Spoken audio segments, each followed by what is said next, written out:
ज्या तुकोबरायांच्या बेजीच्या निमित्ताने सप्ताह चालू आहे. ते जगद्गुरु तुकोबराय कोण? कोण जगद्गुरु तुकोबराय? इंद्रायणीच्या तटावरती उठलेलं भक्तीचं वादळ म्हणजे जगद्गुरु तुकोबराय. वारकरी संप्रदाय रूपी महान वटवृक्षाला लागलेलं गोंडस फळ म्हणजे जगद्गुरु तुकोबराय. कोण जगद्गुरु तुकोबराय? पंचम वेद गाथा निर्माण करते म्हणजे जगद्गुरु तुकोबराय. जे सदैव वैकुंठ गमन करून परत या मृत्यू लोकामध्ये निळोबरायांना अनुग्रह करण्यासाठी परत आले ते जगद्गुरु. वारकरी संप्रदाय रूपी मंदिराचा पाया म्हणजे विश्वमाऊली ज्ञानोबराय.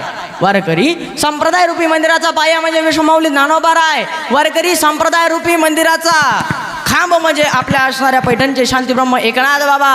वारकरी संप्रदाय रूपी मंदिराचा गाभा म्हणजे संत शिरोमणी सौता महाराज. वारकरी संप्रदाय रूपी मंदिराचा विस्तार म्हणजे संत शिरोमणी नामदेवराय. आणि वारकरी संप्रदाय रूपी मंदिराच्या कलशस्थानी विराजमान झालेले म्हणजे माझे जगद्गुरु तुकोबराय.